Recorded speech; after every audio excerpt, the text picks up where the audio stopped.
Welcome to the show with me, Dan, and my guest, Ben Brown. How you doing, Ben? I'm good, thank you. How are you? I'm good, thank you. For people who don't know, Ben is my brother. So the second family member I've had on the show. Actually, I guess Hannah's my cousin as well. So yeah, I've had Dad and Hannah. So you are the third family member I've had on the show. Oh, well, third time lucky. Yeah, that's it. That's it. So yeah, that's how I know Ben. I was born and he was just there. And the reason I sort of wanted him on the show is because I had this idea of settling our differences publicly. No, I sort of was thinking recently about how, you know, me and Ben we've been look more and more similar as we get older, and in a lot of ways we've become more similar, and we've always been had way more similarities than differences. But what I found really interesting is because we've grown up in the same environment, the same parents, and all that sort of stuff. The differences we had as teenagers in our interests and the way we were and things we liked, and some of those differences are still still similar now, and some of them are not as different as they were. But I thought it would be really interesting to sort of go into some of these areas and see what your experience of growing up has been, and why you were interested in some things. So yeah, that's the main reason, and that's the sort of basic agenda for this show. So yeah, you happy to jump straight in, Ben? Let's get into it, yeah. Sweet.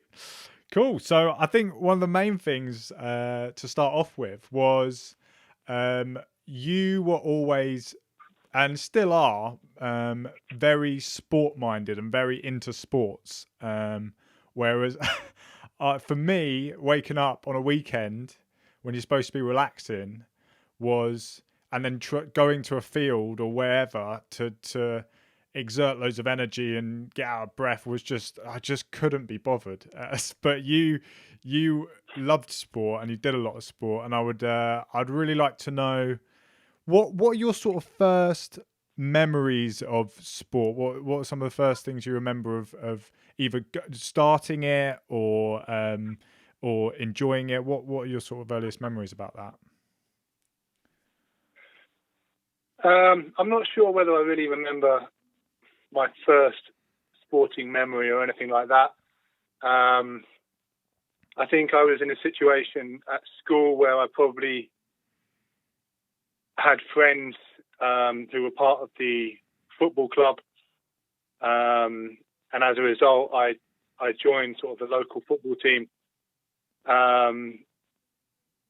Until it not until it got to the point, but it got to the point where it was habitual for me, as you say, to get up on a Saturday morning and go and play some sport or go and kick a ball around, without really necessarily thinking about why I was doing it. I was too young to self-reflect anyway. But I mean, I can also remember times when I was maybe 11, 12, and I didn't enjoy it. And for me, this probably sort of goes against your question a bit, because there were a lot of times when I did enjoy sport, but some of the memories I have of sport are when I didn't enjoy it when I was a lot younger, mainly because it was cold or wet.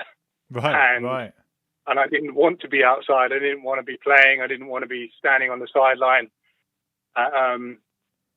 And I think sort of that middle period, sort of between the ages of maybe 10 and 13, was a time when I didn't really enjoy playing it. And like I said, it was just something that I did because I'd always done it. Right. And it was only sort of maybe after that, sort of my late teens, that I appreciated sport much more, and I enjoyed it not only for the act of playing it, but also for the health benefits and how I enjoyed that side of it. So yeah, I definitely have. I have always played sport, and it has always been important to me.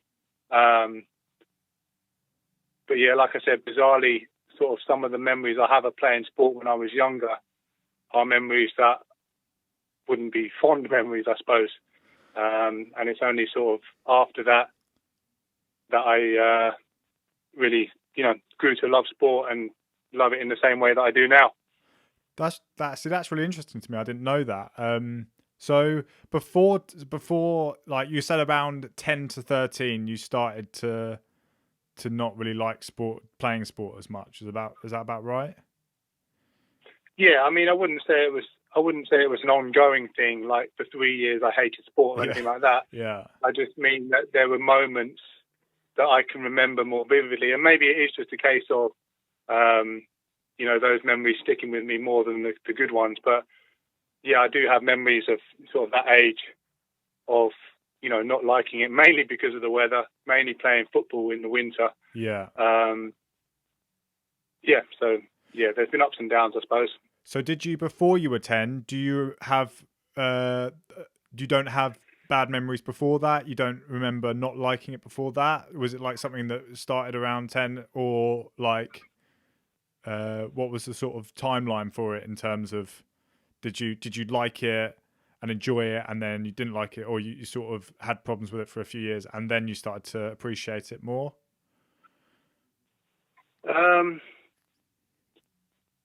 It's difficult to say about how I felt when I was under the age of 10, because in all honesty, I don't really remember. Yeah. And like I said, I think it was a habitual thing. I'm not saying that I did it despite hating it and just got on with it. That's not the case at all, but I can't remember really how I felt about it. And I think it is probably fair to say that actually a lot of the reason I did it was because it was something that I'd always done since I was 5 years old. And then as I sort of got a bit older and you start to sort of gain a bit more understanding about the things you like, the things you don't like, the interests you have and stuff like that, I think I'm probably sort of went through a not harder period, but yeah, I went through a period where I maybe didn't like it all the time. But then, yeah, like I said, I sort of grew to enjoy it again. So actually, we might have had similar sort of attitudes to sport, up to I guess 13 of our respective ages. We might have felt more similar about it than I thought, because I can always remember doing sport, I guess for the same reason. It was just a thing to do. I guess our parents wanted us to be active and wanted us to do stuff. I mean, that's my general memory of it, is because I played football first, and I think with me it was like I would hate to get up and do it, but then once I was there for a little bit, I would just sort of get into it. But I left football after a while, and I started rugby, and I remember that me taking to rugby more, maybe because it was my thing. I was never that good at football, or I didn't think I was very good at football, and I took to rugby more. But I still, yeah, like you say, like the weather and all that sort of stuff. And so, what were the sports you were playing when you were younger, before you started to really like it and make it your own? Well, I first started playing football. Well, actually, I'm not sure whether I first started playing football or cricket first. Right. Yeah, it would have been one of those two. So I played those two. Well, from the ages of, I think, 5 up to 18, I always had one of them sort of on the go, if you like, because football was a winter sport and cricket was a summer sport. I was always playing one of them. And then when I started secondary school, I had the opportunity to play rugby. So I I was on the school rugby team. I can't remember if I was on the school rugby team at the beginning of secondary school. I think it was something where I became more part of the school rugby team, maybe from year 9 onwards or something like that, because I've always been a very skinny boy. So, so rugby probably wasn't ideal for me at a young age. I remember when we were kids, and something that used to really piss you off is because I was the chubbier kid, and but what came with that was also being seen as the stockier kid. And I remember Dad used to say, like, I can't remember who asked the question, or Dad gave the scenario, or what, but it was who would be the most effective at pushing a car.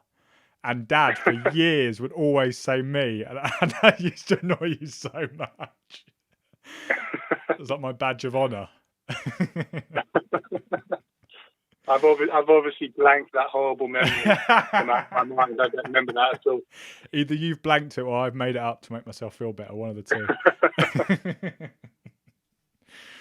But yeah, so you were playing football, rugby, and cricket when you were younger. Yeah. Was there a bit of hockey as well, or was that a bit later on? I did play a bit of hockey, but that was a sport I never really enjoyed. I played it because I think it was something to do at school again. And in all honesty, I was scared of hockey. I don't know how. I didn't know how anyone could be comfortable in a cage, essentially, with 30 wooden sticks and a ball that's flying around at 60 miles an hour. Yeah. So when I played hockey, I played in goal, which was the position that had all the padding and the protection.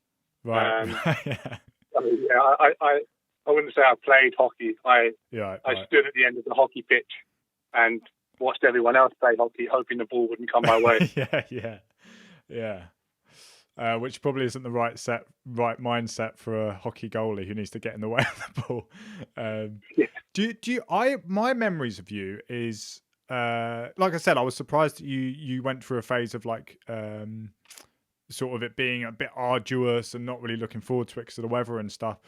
But I always remember you being good at sports. So do you remember that? Do you remember that before you during the phase when you weren't super into sports as much as you got in your later teens? Do you remember sort of doing well in certain sports or being good, or again is that sort of my memory sort of being different?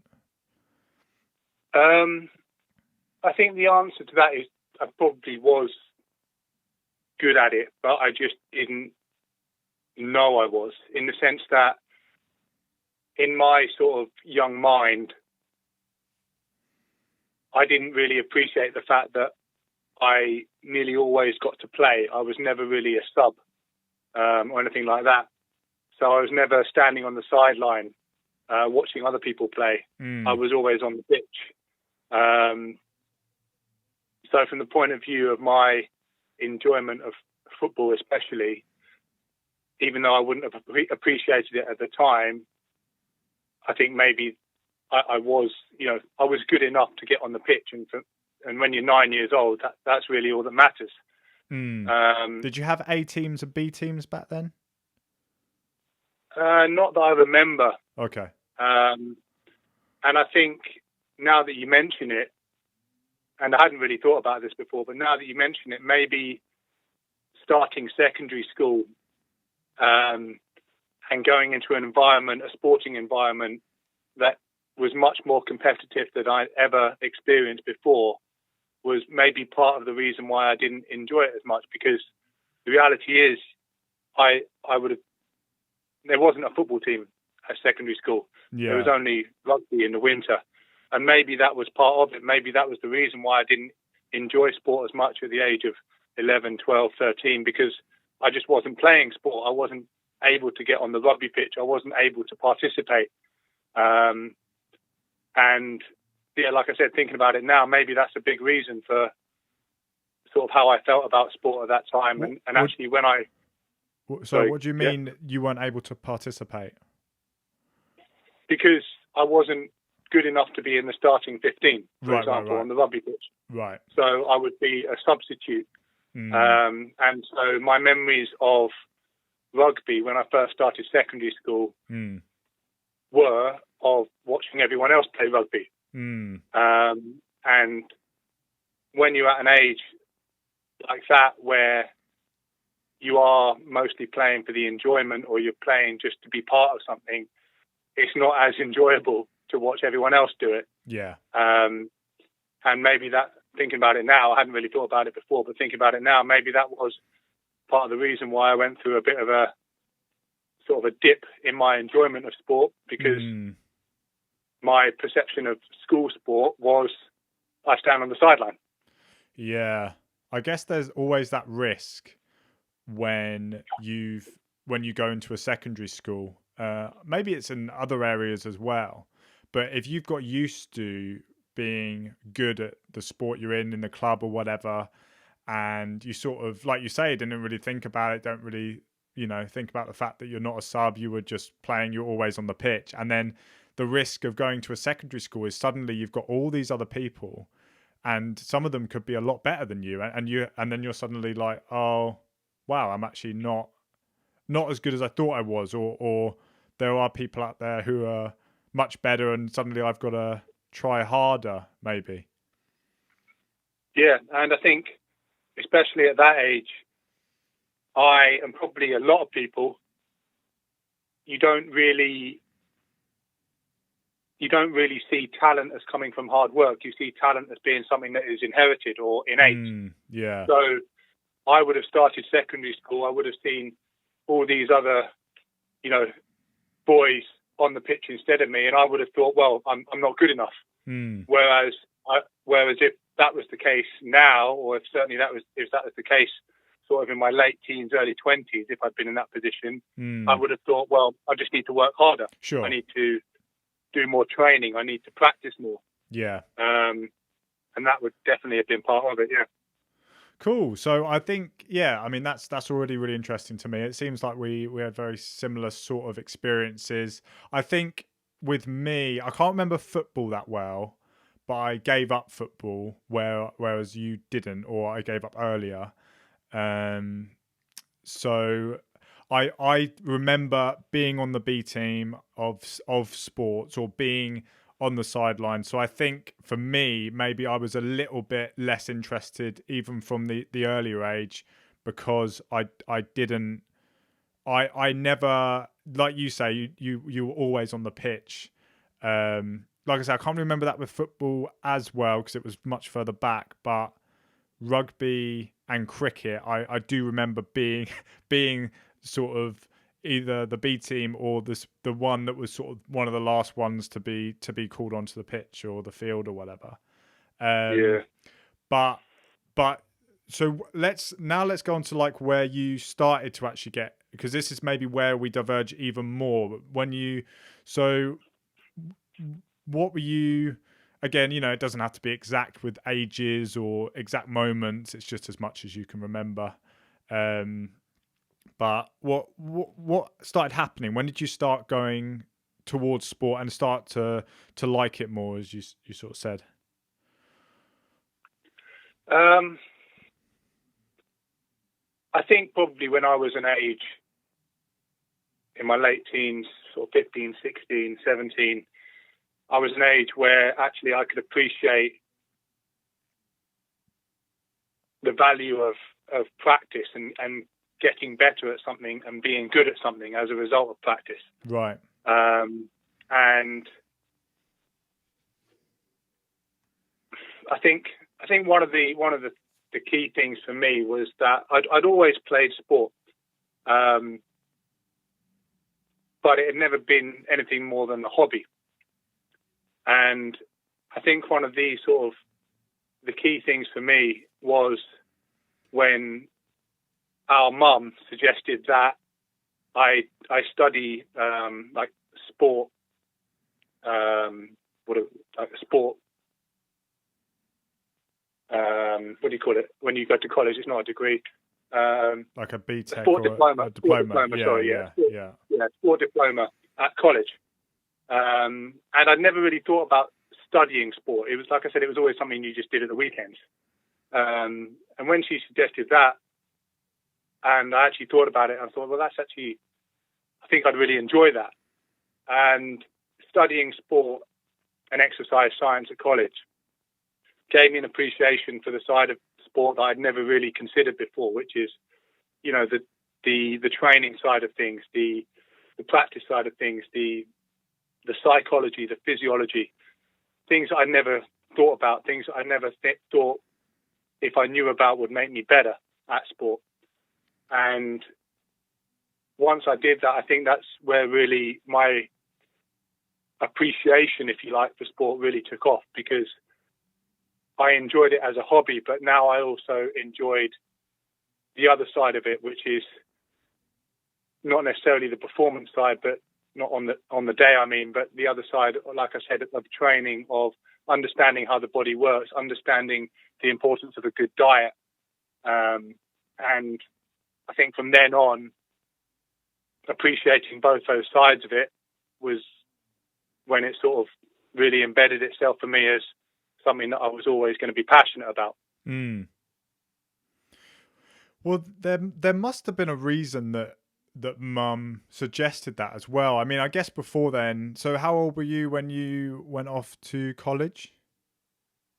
I was 17. 17. So there's that gap between then as well, like roughly 13 and roughly 17, when between you, of a time that it seemed like you were very into sport and you loved sport and you seemed to follow sport. What in that period before college, like, how did you feel about it then? Were you, before you learned about these other sides of it, like, did you watch sport? Did you enjoy keeping up to date with it as well as playing? And what was sort of the things that drew you towards playing it and watching it just before college? Like, what were even if it seems a really simple question, like, what did you enjoy about it, and what sports were you drawn to more? I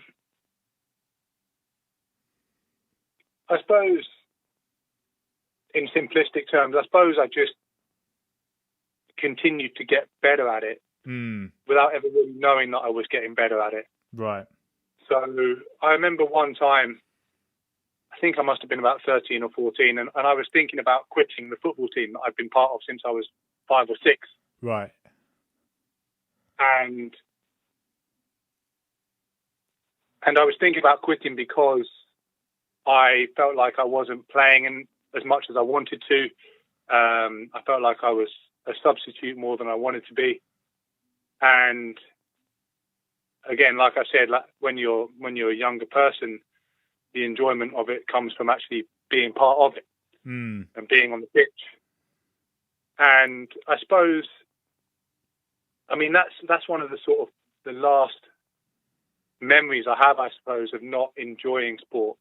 And maybe that conversation that I had with my football coach at the time was a bit of an eye-opener for me, more than I perhaps remember, in the sense that he spoke to me about, the importance of continuing to practice hard and how the football team had been part of my life for so long, and he didn't want me to just give it up on a whim. Yeah. And I obviously didn't. I stuck with the team until we all sort of went our separate ways at the age of 18.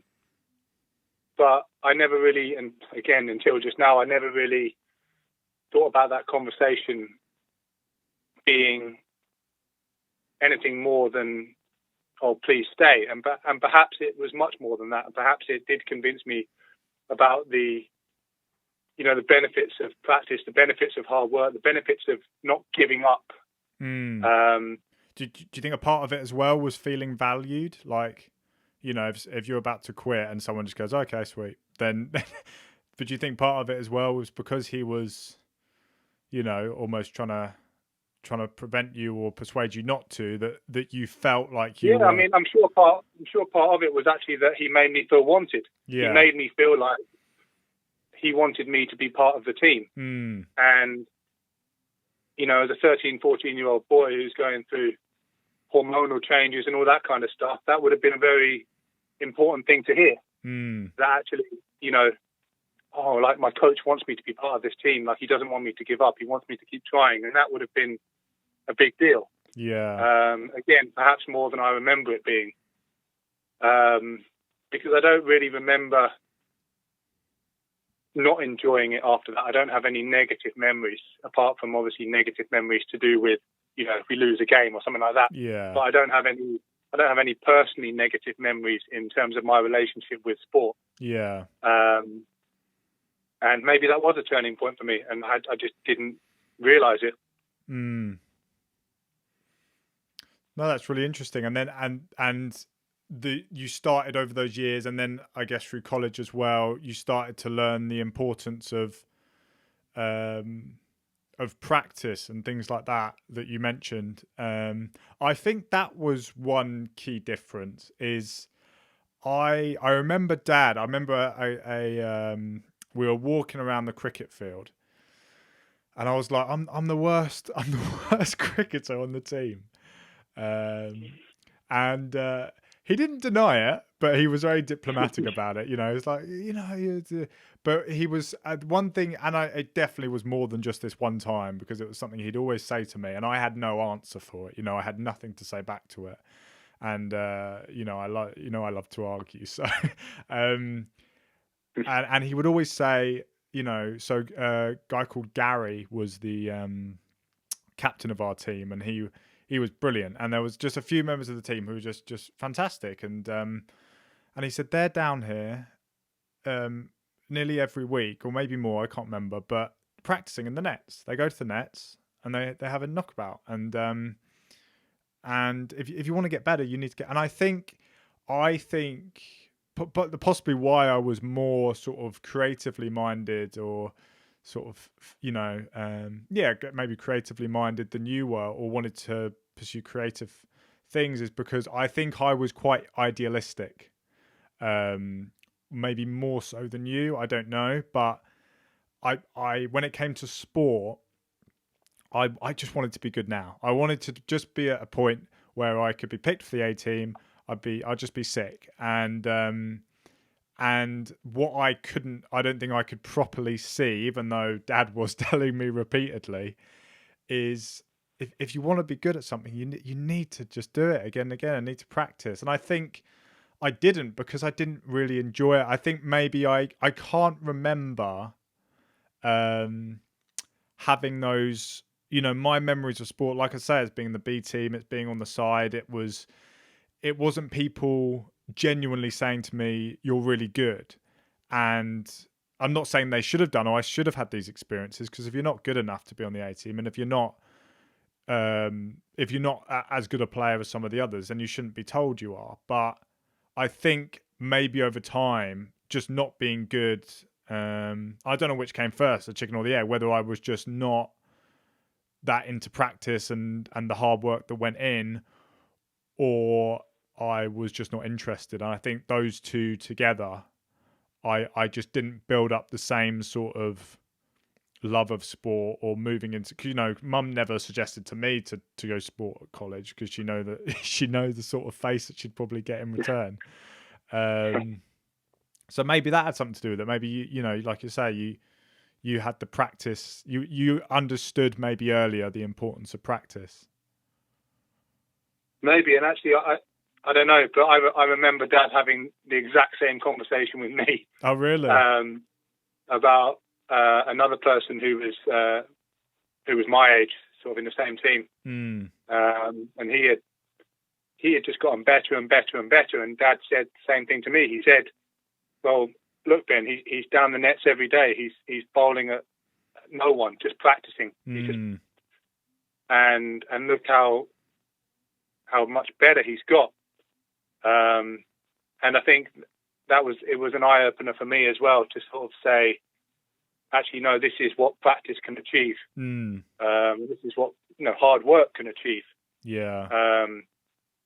And yeah, no, you're right in the sense that I wouldn't have done anything with that sort of insight if it hadn't been for the fact that I had some sort of innate motivation to want to play sport. Yeah. And yeah, like you said, I don't know which one would have come first, but there has to be some sort of internal motivation there to follow through with any advice that you're given. Yeah. Yeah. It's so before college, what would you say was your number one sport that you were watching and playing that you enjoyed the most? Was it football? Yeah, probably. I think at the time, if anyone had asked me, I would have said cricket because I didn't want Dad to cry. But I think it was probably football. Right, but you enjoyed cricket as well, and I enjoyed cricket as well. Yeah, there wasn't much in it. It was 1A and 1B. Yeah, I enjoyed them both. Yeah. Cool. So college was a big thing of I guess it's sort of getting older as well, and then you sort of understood more other sides of the sport and things that you don't appreciate as much when you're younger, sort of the exercise and the diet aspects of it. Yeah, I think it was partly studying it, but also while I was at college, was when I started playing American football. Right. And that was, I mean, that is still now, 13 years later, my number one sport love. And starting playing American football for me was the best thing that could have happened to me in terms of my relationship with sport at that time. And I absolutely loved it, still do. And I think starting to play that alongside learning about, like you said, the diet aspect of sport, the training aspect of sport, has put me in a position where, I absolutely loved it. So what did you first like about American football? Because it's a weird game for English people, isn't it? Like, it's very. I think that one of the first things I noticed about it when you started getting into it and showing me videos and buying the PlayStation games and all that sort of stuff was the stop-start aspect of it. It seemed very frustrating to me. Like, I was playing rugby through my teens, and it looks fairly similar from the outside. So yeah, what did you like that aspect of it, or what was it that really sort of pulled you into doing American football? If I'm honest, it was that I was told I was good at it. Yeah. And wow. Yeah. Like we said, that's motivating in itself. Yeah. And I think I realised I was quite good at it. So what were you? I had a decent. What were you starting as? What sort of position? So I started out playing wide receiver. So the guy who gets thrown the ball by the quarterback and catches it and runs with it, and then either gets tackled or scores a touchdown. Nice. So that's what I started out as, and being tall and fast. Yeah. Both things which were to do with my genetics, nothing I could really control. Yeah. But being tall and fast, I was an ideal wide receiver. Yeah. And so I went to my first few sessions or whatever, and I'm being told like, oh, you're really good at this. And the other thing also was that I could catch the ball, which I could do because I'd been playing cricket for however many years, and I've been catching a little leather ball, which is really, really hard. So for me, catching a big leather ball, which was not at all hard, was a piece of cake. Yeah. So through a combination of genetics, which I couldn't control, and practice in cricket, which I had no idea was going to help me in that way, yeah, led me to be good at that position and good American football. And for me, sort of going beyond that and going beyond my personal love for it in terms of wanting to be good at it and actually being good at it, for me, it's the ultimate team game. in the sense that theoretically anyone of any height, any shape can find their role on an American football team. And I find that so powerful, I suppose. And I've always sort of liked the analogy that it's like playing chess at 100 miles an hour. It's like violent chess, because it is a thinking game as much as it is a physical game. And I really do appreciate that side of it as well. And that's appreciating the thinking side of it, and why strategies evolve in American football, and why certain teams or units or players do certain things, for me was just as exciting as playing the game and being involved in the physical side of it. Yeah. And it obviously made such a big impact that, you know, like you say, it's your number one sport now. And do you want to just rattle off some of the key milestones of like teams you played for and where you were in the team? I know you captained one or two of them. Like, do you want to just rattle off where the sort of key milestones in the steps up until now with American football? I started out playing for the London Blitz. They were the closest team to me at the time, and they had a youth team, which was fantastic. So I played in the youth team. Then I joined this. Then I went up to the senior team. Then I went to university. Played for the Birmingham Lions. Had 3 fantastic years there. Was fortunate enough to be made captain in my last year. After that, I took a sort of a 2-year break, if you like, because I was living in Spain. And when I came back, I played for a team near Birmingham called Tamworth Phoenix. And then when I moved back down to Hertfordshire, I played for the team which I played for up until recently, because I, inverted commas, retired, which was Hertfordshire Cheetahs. So yeah, that's my sort of American football story, if you like. Yeah. And London Blitz and the Birmingham Lions, I mean, they in themselves, they're pretty prominent teams, aren't they? In terms of how well they do and stuff.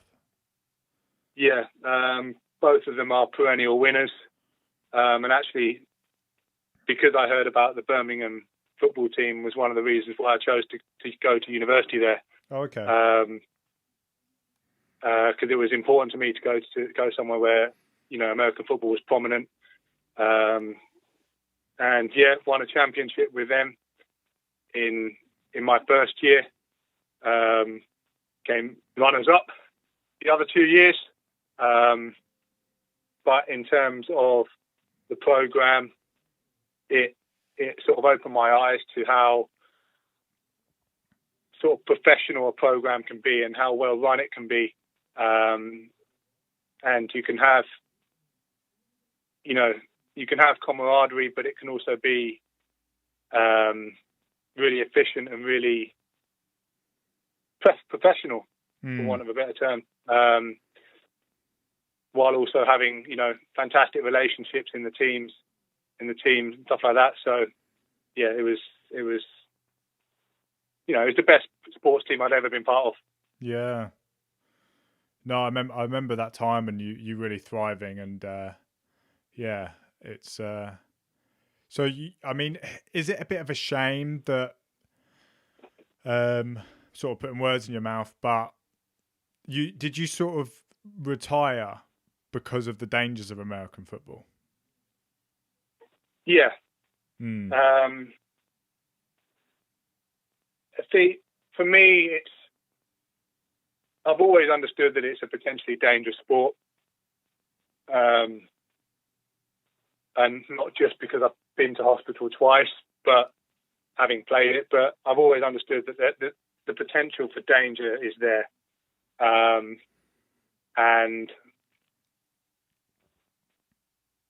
But when I was younger, when I first started playing and when I was at university, it was always, the danger aspect was always outweighed by the enjoyment aspect. Yeah. And as I've got older, it's just flipped a bit more. Mm. So that it got to the point where the danger aspect overtook the enjoyment aspect. And once it got to that point, it was never going to be something that I could play 100% anymore. I was always going to be holding back a little bit for, a little bit of fear of what might happen. And that in itself makes it even more dangerous. Mm. So I think I'd always known it was there, but as I got older, and then especially as I became a father, it got to the point where I wasn't enjoying it enough to justify the fact that I knew it was, a potentially dangerous sport. So do you think also learning more? I mean, I can only talk from my point of view. You were obviously playing it and watching it and stuff, so you might have had the same level of understanding of the dangers. But for me, I didn't. I always, you see people flipping over and smashed, and they've obviously got armor on. But I just thought it was, a broken leg and all this sort of. What seems to be, I'm seeing more and more people talking about, and especially Americans, being very worried about, is the brain damage, and that's something I wasn't as aware of. Just the extent of sort of scientific research that has gone into the brain damage that NFL players and American football players experience. I mean, you've even got people like Donald Trump, who doesn't seem to care about anyone but himself, saying like, I really don't know if I want to send my son to play American football. And I think from stuff I read and see, more again, especially Americans, because it's their sport, but real hesitation about. So do you think that was part of it as well? Did you learn that as you went along, or did you always know that there was quite a strong aspect to it that was going to be sort of brain damage and things like that? I think as I got more interested in it and it became, part of my daily life, and I'd be reading, ESPN more than I would be reading the BBC, then I think, I got exposed to more stuff like that. So it was inevitable that I was going to be more aware of it. I think for me, yes, it's the brain damage, and not to dismiss that at all. But there's a lot of, as you said, there's a lot of research that has gone into it, and there's a lot of money that has been pumped into it to find out why these things have happened. And the reality is, in terms of the way the sport is now played and the rules, and especially the protective equipment, it's safer than it's ever been. And obviously one concussion, one player suffering dementia later in life as a result of playing is one person too many. But a lot of the issues that have come about with regards to brain damage have come about from a time period when the game itself and the equipment was much less safe. Right. And there is much more understanding now about how to position yourself for impact. Right. And things related to that. So actually that has filtered down, and even at amateur level, or arguably especially at amateur level, there is much more coaching to players about how to keep themselves safe on the field, and how to position themselves in such a way that they are not, no risk is zero, but how they can minimize the risk of those kind of things. Well, that's good. That's an optimistic sign for the future of the sport, because if instead of like it's slowly dying because more and more people are worried about their kids getting brain damage, if it's getting safer and safer. I think that is something that is still an issue, which is children as young as 9 or 10 who have brains and heads and bones that are still developing and still growing, playing contact sport. And I would agree that is still very much an issue. And how would you feel if your child wanted to go into to American football? I wouldn't have any problem with it, but my child would not be playing any contact American football probably until the age of 16. Right. So flag football, non-contact football, absolutely fine, no problem with that. But until my child got to the point where I felt that they were, physically strong enough to withstand the contact and, the violence almost, then they wouldn't be playing the contact version. Yeah. Okay. Well, yeah. I mean, there's more stuff with this that I'd really love to talk about, but I think maybe might move on to another sort of difference we had when we were younger, and it'd be interesting to see your point of view. Unless there's any questions you had for me, or any other points you wanted to talk about in terms of sport and stuff. No, I'm happy to move on and talk about differences. Cool. So you got the shoulders of the family. Let's talk about anyone who doesn't know me and hasn't met me in person. I have, well, friends and family say no shoulders. I do have shoulders, but they are very narrow collarbone and sloping. So people have either square shoulders or sloping shoulders, and I have sloping shoulders plus a very narrow collarbone. So, but Ben has broad shoulders, and so I feel like he had the all the genes pumped into him. Anyway, I'm not going to go into this. This was not the genuine thing I wanted to talk about. No, the thing. Well, I'll leave you my collarbones in my will, Dan. Yes, thank you. That's all I want. Anyone to leave their collarbones in their will. Apart from Mum, because she's got the same shoulders as me. But yeah, so one thing I want to talk about, and this is sort of a difficult one to word, and I don't know if it's it'd be interesting to see how you see it, and I don't know if I'm seeing it differently and whatever. And obviously with the sport thing and you not enjoying parts of it, I didn't know your views on that, so that was really interesting. But the way I've sort of seen it is for a lot of our life, and I remember you saying it in secondary school. I don't know if it was a passing comment or something that was more was actually something deeper or whatever.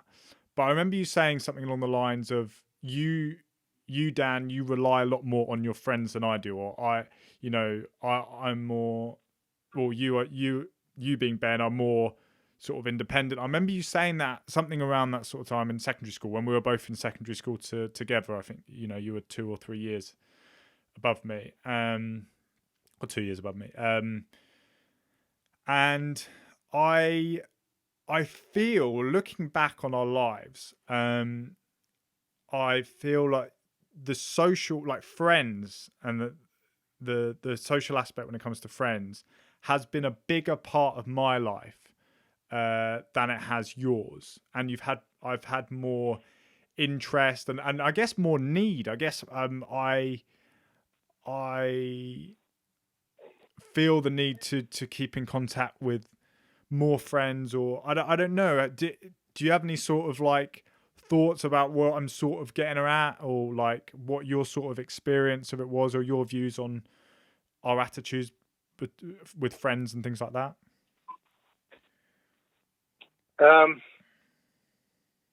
Well, I suppose one of my flaws is that I'm not very proactive when it comes to, like you said, keeping in contact with friends. I'm not very good at it. I'm not proactive in that way as much as I should be. I mean, when I was younger,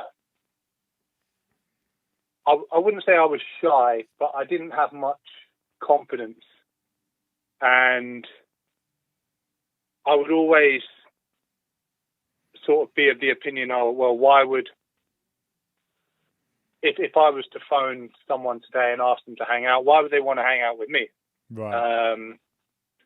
What could we do that would keep them entertained for 2 hours? Why would I be interesting enough or talkative enough for them to want to hang out with me?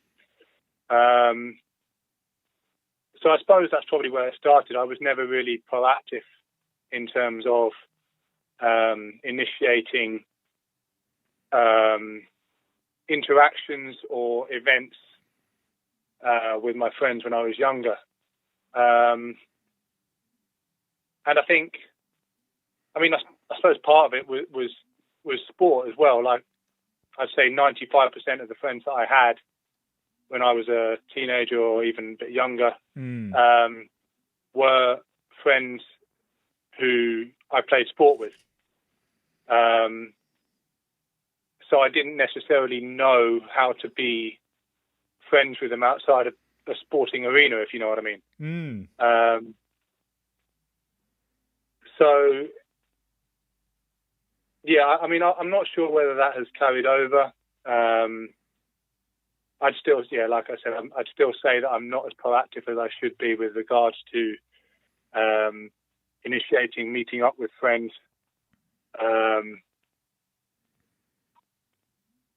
And I suppose I can be quite introverted in that respect. But yeah, I don't want to say my friends are important to me, because of course they are. Yeah. But I probably don't show my friends how important they are to me in the way that I act sometimes, or not the way that I act, but for want of a better term, the way that I don't act and the things that I don't do. Yeah. Yeah. Do you think that sort of started? I mean, let me know if it's getting too deep or whatever, but do you think it sort of started like what you're saying, like a sort of insecurity around not feeling like they'd want to hang out with you? Do you think that was part of it, of just feeling like you weren't interesting enough, and these sort of insecurities you had as a kid that every kid has in some way? Do you think that was sort of a thing that was through your childhood, and then that would make you not, I guess it's sort of similar to the sport thing, if you don't have that motivation or that love in the same way, or sort of there's sort of insecurities holding you back. I guess some sort of part of me not getting into sport was a sort of insecurity that I wasn't very good at it, which I wasn't. But no, like that feeling and those thoughts of like, you're not good enough, and that sort of. Do you think that sort of was fueling the not being so proactive in wanting to hang out with people outside of sport? Yeah, I'd say so. Yeah, I think, it sounds like an easy sort of cop-out, if you like. But when I was younger, I was very I was insecure for the reason that I had, or that I still wear, hearing aids. And that, for me, that was something when I was younger, that was a massive deal. And I found it very difficult to overcome that. I didn't like wearing them. I didn't like what they represented for me. And so is it like the image of them as opposed to not being able to hear properly?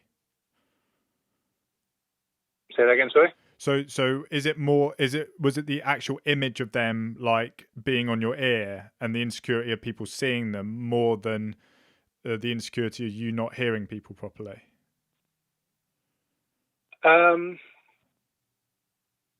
Maybe a bit of both, but wearing hearing aids is what it is. It's not something that bothers me anymore. No. But I think that, I've always been, I'm not going to put myself in a position where I would necessarily struggle or something like that. So, for example, obviously my hearing aids can't get wet. I'm not going to actively have a birthday party at a water park. Yeah. That would be me putting myself in a position where I'm going to struggle because I wouldn't be able to wear them, or I wouldn't be able to participate in being on water. Yeah. So that would probably be part of it. I have never managed well in group environments, especially group environments where there is potentially a lot of background noise, or there's people who I don't know very well. It's much easier when I'm in environments where I know people well because I know their voices well. Yeah. So clubs are like your worst nightmare then, like nightclubs. Oh yeah, absolutely, absolutely, yeah. So that may have been part of it, but I'm not really sure. And that, I don't want to say that sounds like an easy cop out, but because the reality is, like, I wasn't as proactive as I should have been, and I'm probably still not. But I think it is fair to say that would have been part of it, and the insecurities I had growing up as a result of wearing hearing aids would have affected, most parts of my life, because conversation is what we do, and as humans, and we interact. And I suppose I never thought I was good enough at conversation sometimes. And that comes back to what I was saying earlier, like what could I, if I was to, when I was 13 years old, if I was to call one of my friends and say, oh, do you want to hang out for a couple of hours? One of my thoughts or one of my fears would be, oh, what can I talk about for 2 hours? What am I going to talk about for 2 hours that would interest them?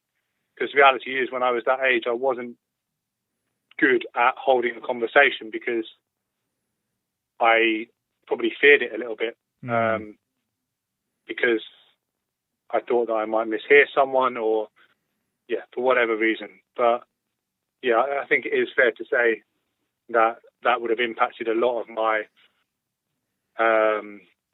or the insecurity that came with wearing hearing aids would have impacted a lot of my social interactions at that age. Yeah, and I don't think it's a cop out. I mean, like you say, it could be. It's up to you whether you think it's a cop out now because you're an adult now, and you can in individual moments when you can make your own choices. But I think as a child, like something like that, which I've never gone through, and most people have never gone through, having hearing aids and having hearing problems. It's very. These impacts on kids, like, they have very little control over how it impacts them, and the insecurities that can come with it. So I think it's completely understandable that sort of thing, any sort of disability is very likely or likely to for people to the person to feel insecure about it. It's interesting as well, like, again, it's sort of find the parallel with the sport thing, but you sort of said back when you were a kid, you would avoid uncomfortable situations where you didn't feel comfortable, and it's sort of similar to this whole sport thing with me, I guess. Obviously it's different, but I didn't feel comfortable because I wasn't very good at it. And I guess if you saw social interactions as a sporty thing, then you could say, you didn't want to enter too many social or heavily social environments, or you weren't motivated to invite friends round all the time, and because it was uncomfortable, and you didn't feel very, very good at it, in quotation marks. So it's interesting that, like, sort of one area of your life where you can really push yourself and really understand the importance of practice. Again, I'm sort of talking as a kid and a teenager. You can push yourself in one area of your life, but another area of your life you sort of avoid because it's just not something you feel too uncomfortable in a lot of the time. Yeah, and I think that's like just listening to you talk there, that's probably a lot of the reason why I enjoyed sport, because I didn't have to talk. I didn't have to listen to anyone. Yeah. Especially American football, it's all signals, it's all hand signals and stuff like that. So theoretically, I could take my hearing aids out on the American football pitch and it wouldn't really make any difference. Yeah. In fact, it'd probably be better because half the time they got knocked out of my helmet anyway. Yeah. Yeah. I mean, that's probably part of it, and the fact that, like you said, I'm not going to put myself in a position, or I'm not actively going to push myself into a position that makes me feel uncomfortable, and therefore, even though I probably didn't know it at the time, sport was an environment where I didn't feel uncomfortable simply because I didn't really need to talk, especially during a game or anything like that. Do you remember, you don't have to say their names, but if you don't want to, or you can just have the first letter or whatever. Do you remember certain friends at different points of your life that you felt much more comfortable around, and you, I mean, this could be into adulthood as well. I remember at uni, your housemates, you know, they were a lovely group of people, especially one girl in particular. Were there other people in your childhood that really stand out, and what sort of social interactions did stand out to you that you really enjoyed, and you didn't really think about sort of, you know, the difficulties and insecure stuff, or you know, the hearing difficulties?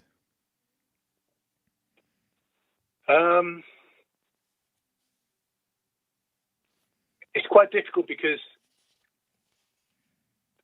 I'm more likely to remember the situations where I felt uncomfortable because I can recognize that I feel uncomfortable, whereas you're less likely to recognize that you feel comfortable in a situation because that's kind of how you feel like you should feel. So, I mean, off the top of my head, not really. I mean, I've always been much more comfortable in one-on-one situations. And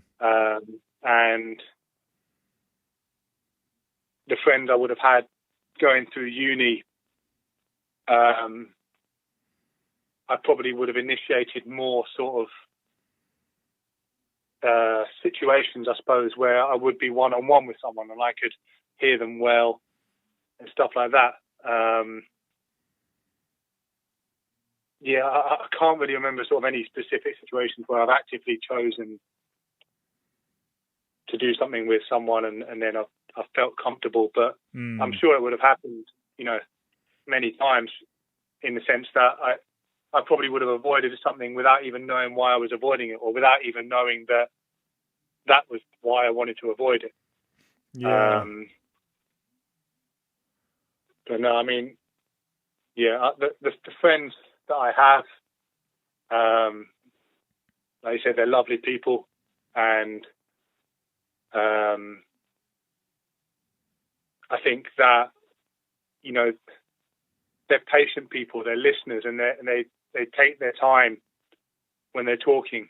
And again, this is something else I've realized just in this conversation, that I'm drawn to those people without in the past ever knowing why I was drawn to those people. Maybe it was just something to do with those qualities I just said.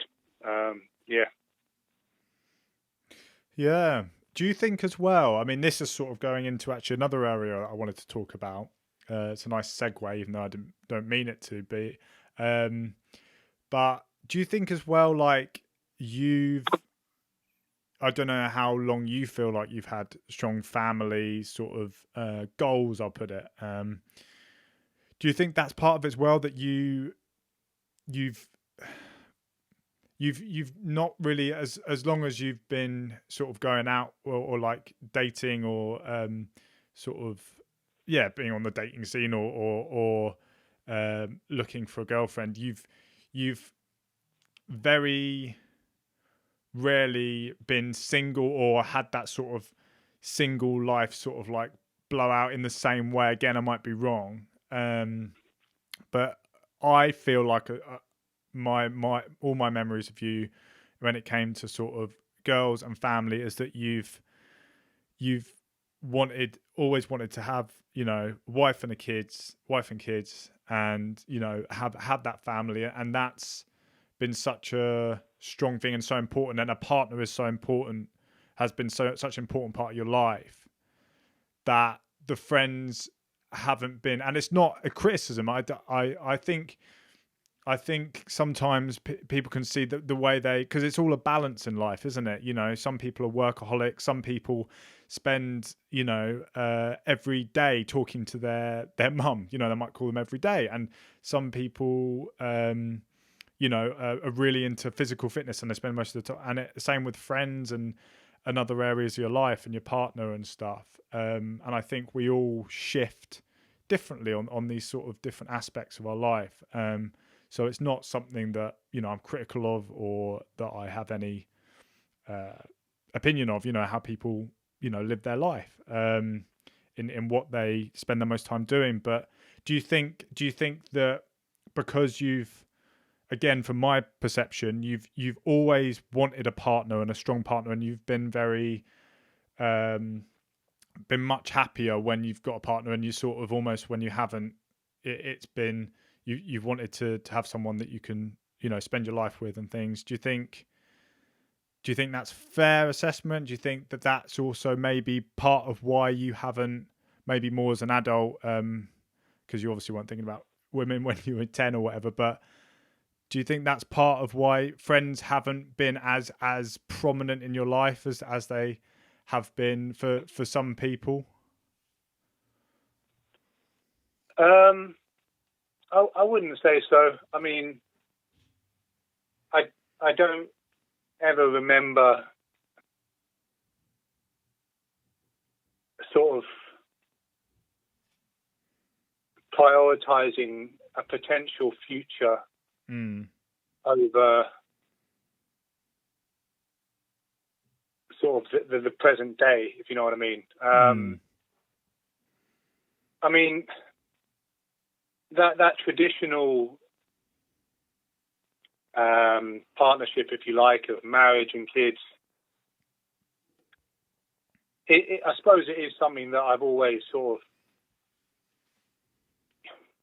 imagined myself having. I wouldn't say to the point where it was the be all end all or anything like that, or that it jeopardized any friendships or anything like that. It was something I imagined myself doing someday, but yeah, not to the point where the present day was ever jeopardized. And the reality is that before my current partner, and before I became a father, those sort of future plans, if you like, or imagined plans never had faces. It was something that I was doing. I could imagine myself, let's say 5 years ago, 6 years ago, I could imagine myself getting married someday, but it wasn't like I necessarily saw it with whoever I was with at the time.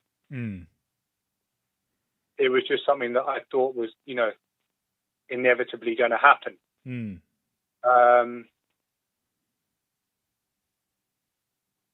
So, I mean, in answer to your question, no, I don't think that, the future that I imagined for myself prevented any, in the moment friendships or jeopardized those. Well, even in the moment, so a week, a month, a year, you sort of consciously and subconsciously choose how to spend your time. And do you think in the past, when you've had girlfriends, that you've been more inclined to want to spend time with them, and that's detracted from friends? So not necessarily like a future thing of like preparing, to pull away from your friends so that you could have this future. More like, do you think you've been more inclined to spend a lot more time with your partner? Do you think that's been part of it? I mean, again, if not, that's fine. Yeah, I'd say so, but I think that for me, it comes back to what we were saying about comfort. And the reality is, if I'm with someone, it's because I feel comfortable with them. Yeah. And even though I might not have thought about it at the time or explicitly said it or known it. But what I would probably essentially choosing was, comfort with one person over slightly less comfort with another person.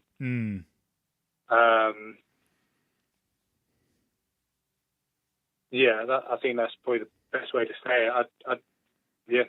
Which is definitely normal. It's definitely the most people are most comfortable with their partner, and that's probably maybe how it should be. I don't know, but yeah, it's really interesting to me because, I mean, just to sort of say sort of my sort of experiences with friends when I was younger, I remember nearly every aspect of my childhood having key friends that I would invite round a lot, and I loved it, and I've always loved that.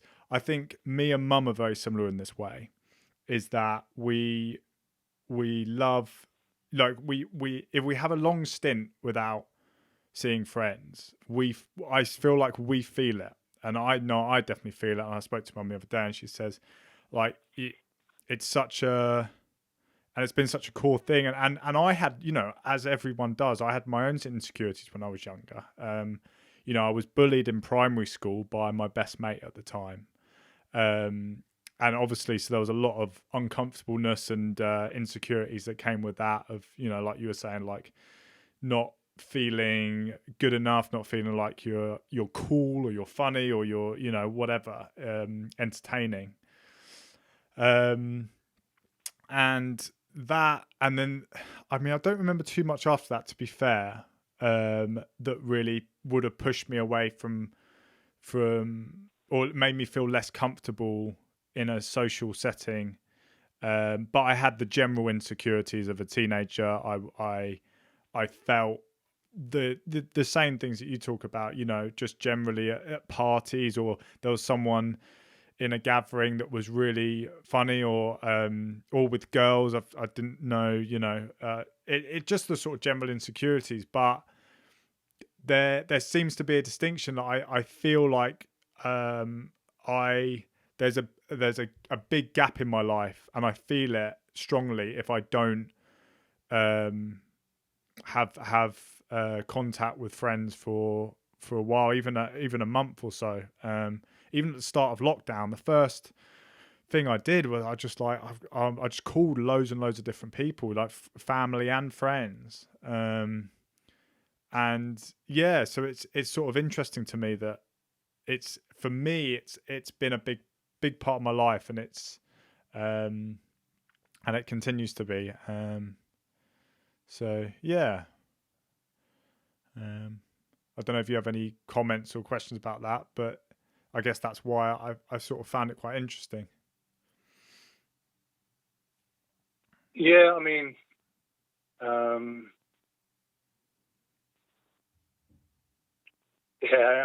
in all honesty, it's difficult to know what to say to that. I mean, I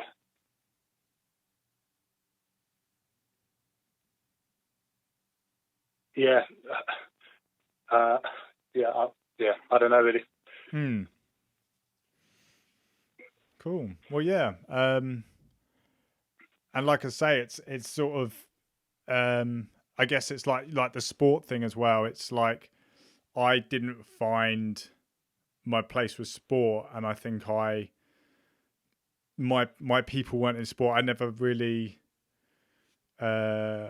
I sort of did the opposite. I would find my friendship outside of sport, and when I was in sport, I found that I don't think there was any sport I played where I really felt a friendship or a strong sort of connection with the people I was playing sport with. And I think, yeah, so maybe part of that was the outside sort of social life was where I sort of spent my attention with that. But yeah. Cool. Well, I've got a couple more sort of areas if you wanna go into them. Yeah, go for it. Cool. So let me have a look.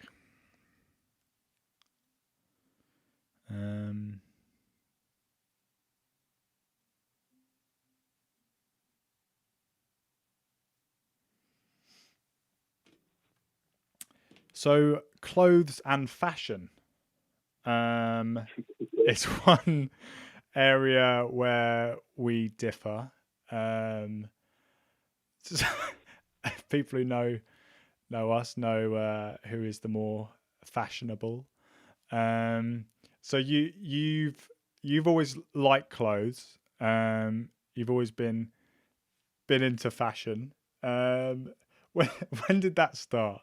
And why yeah, what do you remember, like having like role models or people that like, I don't know, like, because we were, again, it's sort of a difference. I've always been really unfashionable and very not very good at dressing myself, as probably Emma would say. But you've always had a keen eye for it. I remember when we were young, you would always comment on our cousins. Like, I remember one in particular who you always commented was getting more and more fashionable. Again, it might sound like a really simplistic question, but what was there any sort of like sort of moments or stuff that happened when you were younger, when you were like getting more into sort of dressing well, or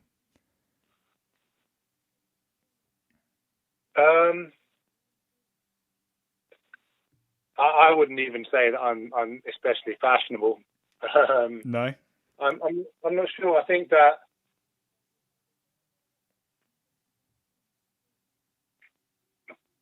I suppose in recent years,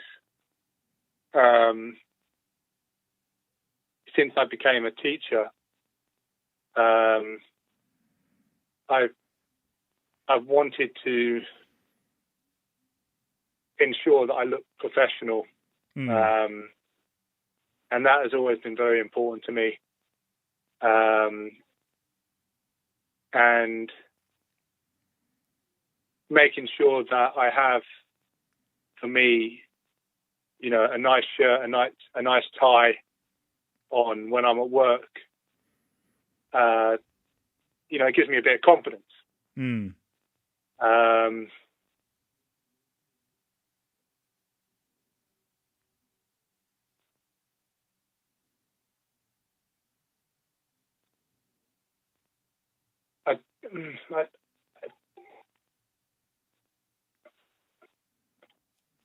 I'm not sure really. I mean,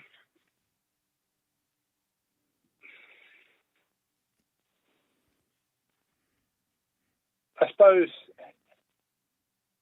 in some respects, I'm you know, through sport and stuff like that, I'm lucky enough to have, for want of a better term, a body shape that can look, you know, t-shirts can look okay, I guess. I don't know. I'll be honest. I don't know. I've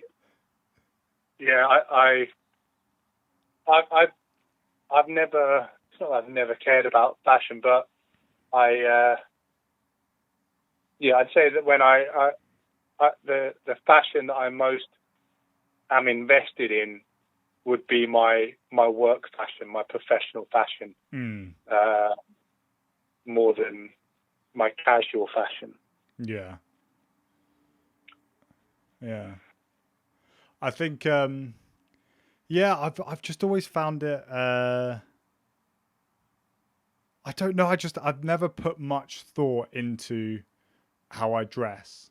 And and that is clear for anyone who's seen me. But I just always remember you being really well dressed.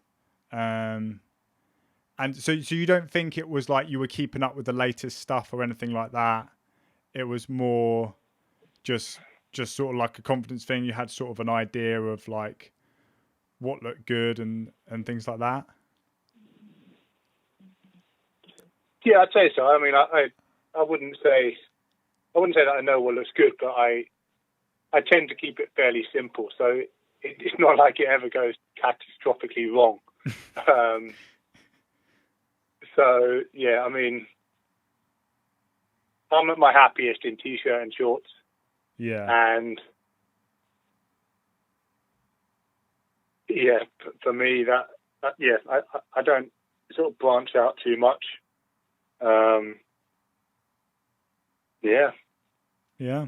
Well, maybe there's not much to talk about with this one, and that's fine. That's okay. It's part of being a podcast host. You have to realize maybe this isn't as deep a subject as I thought it was, and that's okay. Do I even know my brother?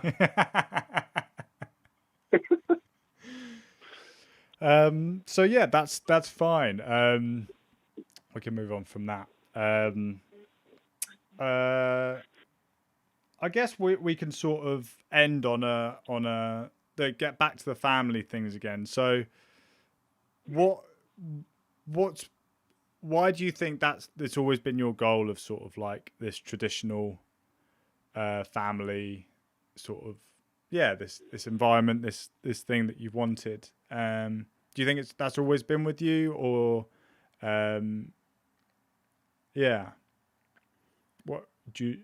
what's sort of been your feelings around that?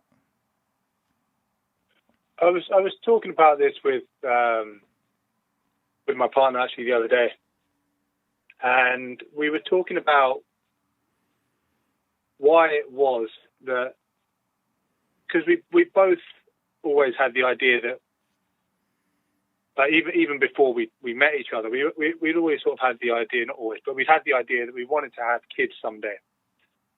And we were trying to sort of think about where that comes from.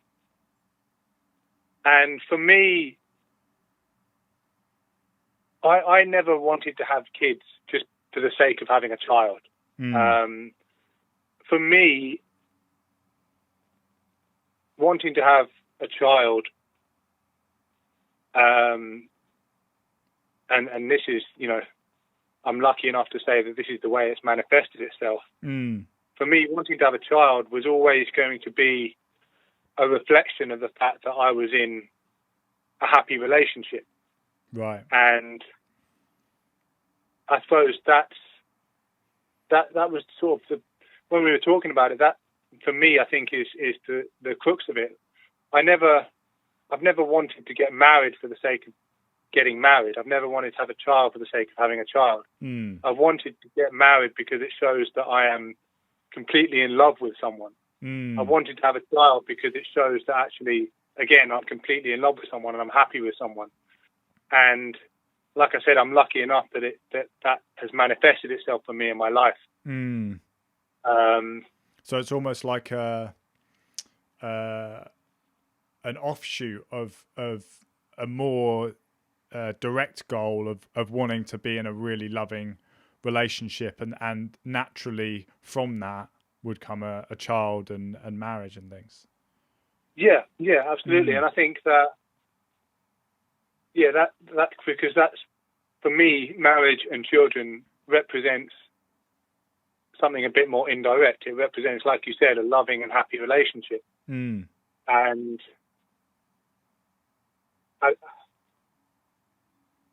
if let's say,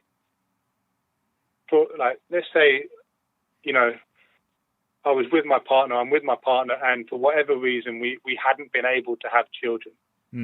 That for me, it would have been tough, but it wouldn't have been like the be all end all. Right. For me, it's almost like I said, I don't want to refer to my daughter as the icing on the cake, but that's kind of what she is. Like, she's a manifestation of a loving, happy relationship. Yeah. And I like to think as a result, she is a loving and happy child. Yeah. So yeah, I've never wanted those things. I've never wanted marriage and children just for the sake of it, just to be able to say that I'm married, or just to be able to say that I'm a father, because for me it is very much about actually why has this marriage and this child come about? And that is because, I'm in a loving and happy relationship, and that for me is the most important thing. Mm. Yeah, no, that's a really, really interesting way of looking at it. I hadn't actually seen it like that before. Is it the same for your partner as well? Did she say the same thing, or did she see it slightly differently? Yeah, no, she was agreeing with what I was saying, because it's one of those questions that's really difficult to answer.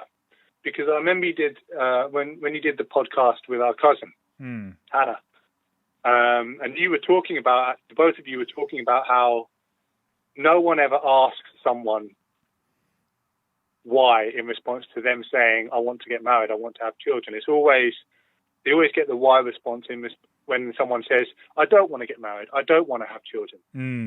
When in reality, the why question is more applicable to the person saying they want to have children, because you're bringing a child into a world that is slowly dying, is seemingly getting more and more corrupt, and actually a planet that can't hold any more people. So the why in response to someone saying, "I want to have a child," is actually, much more applicable. But it never works that way. And it's almost similar to the atheist question or the God question. It's like if you don't believe in God, you'll get more why than someone who does believe in God or has a religion. But actually, the act of not believing in God is just an absence of an act or an absence of a belief. It's not like you're actively striving to oppose something. It's just like, oh well, I just don't believe in it. And with kids, I guess it's a similar sort of thing. Well, for me anyway, it's like, it's not that I'm against having kids. I've done a lot of youth work. I love hanging out. I love being around young people, and I love children. It's not that. It's just it's like you say. It's strange that you have that when you just don't want something, as opposed to like actually actively wanting something. Almost seems like that would be a more interesting question to ask, maybe. Yeah, and the thing is that lack of why in response to someone saying, "I want to have children, I want to get married," actually makes it really difficult to go back or to answer that question. I have no idea why, 21-year-old Ben wanted to get married someday, because no one ever asked me. No one ever said why. So I never had to think about it. And the reality is, and it's the same with children, because the reality is, everything, if you were to ask me that question now, why do you want to have children? Why do you have children? My answer is because of my child. And and that for me is the only answer I need to give. Yeah. I love my daughter. I love my daughter to bits, and I can't imagine a world without her. Yeah. So it is immensely difficult to try and go back 10 years ago and wonder why I wanted to have children, because 10 years ago, my daughter didn't exist. Yeah. And yet I can't put myself back now, if you know what I mean. Yeah. So the lack of the why to the questions or to the response, "I want to have children, I want to get married," the lack of the why actually makes it really, really difficult to return back to a time when I wasn't in a happy relationship or I didn't have a child. Yeah, that's really interesting. And I wonder the sort of social implications of that. There are some people that are not ready to have children, and who, are either too young, or they've got really unstable home life, or whatever it is. And maybe it might be idealistic, but maybe if it was less taken for granted, that you have a child at some point in your life, and people would think about it more, then maybe there would be less sort of unwanted pregnancies. I mean, you're sort of really lucky that you you were both really happy and you were both really stable, and you wanted to, you made the decision you wanted to have a child at one point during it. It wasn't, you didn't, there people who have to go through abortions, or people who have a child and it's just I'm talking of sort of like the really difficult parts of society, if a child's growing up in an abusive household and those sort of things.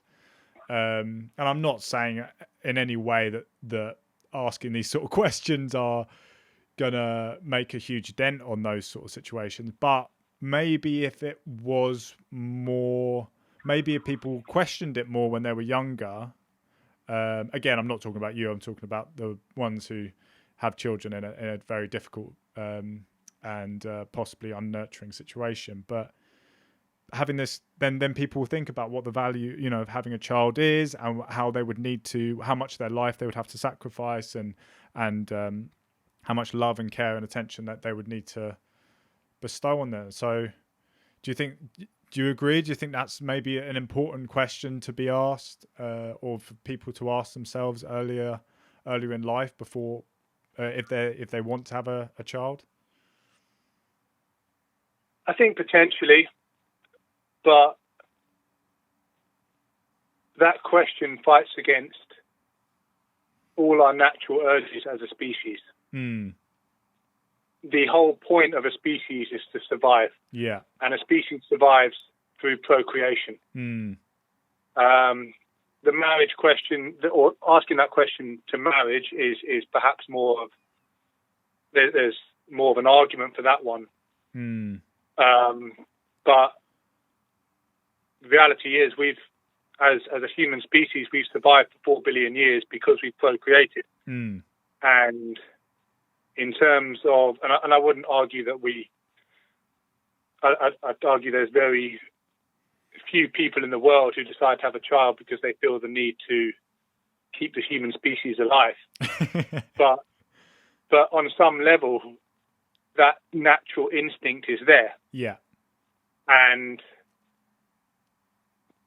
isn't it an important question to answer? Perhaps, but I think that, like I said, there's 4 billion years of history fighting against that question, because the simple answer is human beings need to stay alive.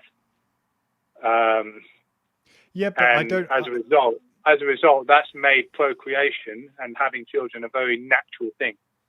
Sure, but I don't think it goes against the history and the biology. Don't go against the question. I think they go against the answer. Any answer that's not because it's natural type thing, because there are other things that we've had for many, many years, as long as humans have been around, that we question, and it's good that we've questioned, and therefore so anger and violence is a good example of something that is very much innate within us, and we've needed it for a long time. And I'm not comparing this in the same way to children, because we're always going to have children, and it's an amazing thing. It's not like anger in the sense that anger is a wholly is mainly a negative impulse. Obviously, having children is one of the most glorious, amazing impulses in the world. But I think questioning these natural impulses is a good thing to do for anyone at any age, because it's natural and just because it's innate within us doesn't mean it's right for our particular circumstances. Does it match with our other goals in life? Do you know what I mean? Yeah. And I suppose I probably answered the wrong question before, because my answer was more about why people don't ask the why question at the moment, which I know was not your question.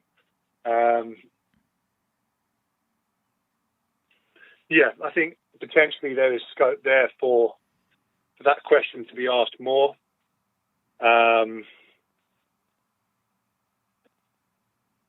But I suppose partly my point is that people don't know sometimes why they want to have children. Yeah. And it will be something that they can't even explain, simply because, like I said, of the 4 billion years of history of procreation. People aren't going to say that as their answer. Yeah. But because that is the case, they have a natural instinct inside them to want to procreate. And in some respects, that's going to override all logic and practicality. Yeah. Simply because actually it's what we need to do as a species to survive.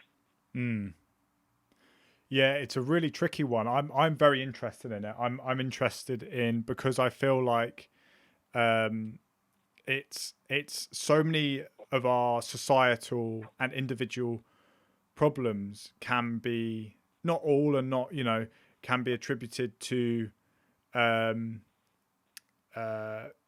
too much and not enough thought going into that, because even with sex, and not even the sort of goal of having a baby, the problem of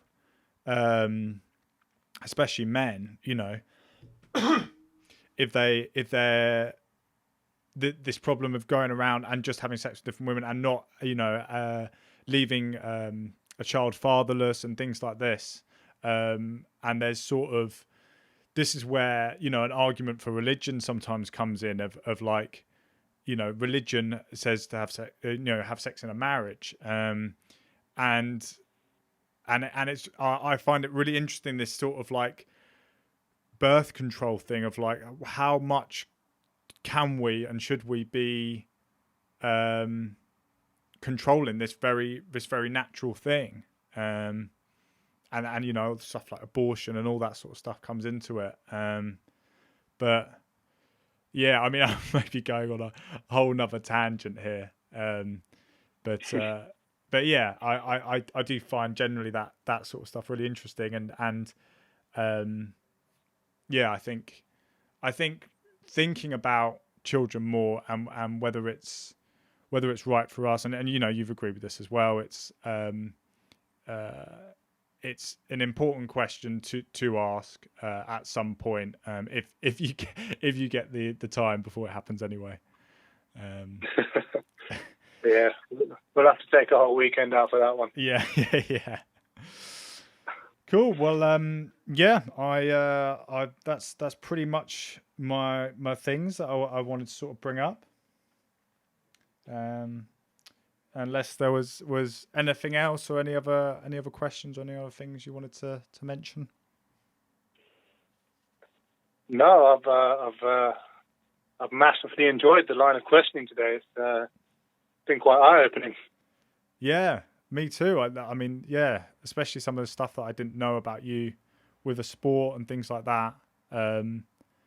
Yeah, and I just wanted to have this chat with you anyway. I was going to have it with you, not on the podcast, but I thought it'd be an interesting thing to go through, and for people to hear and think about their own sort of siblings or childhoods. And yeah, so I really appreciate you coming on. I also learned that sometimes I need to think through a question a bit more, or maybe it's okay that we, like the fashion one, that lasted 5 minutes, and that's fine. But no, I really appreciate it, bro. And anyone listening, if you've enjoyed this podcast episode, please share it around with whoever, wherever. And yeah, I'd be interested. Also, if there's anyone who's part of a twin out there, who was a twin, be interesting to hear sort of the divergence there, because that's obviously very similar. But yes, lastly, just thank you very much, Ben. Thank you, Dan. It's been a pleasure.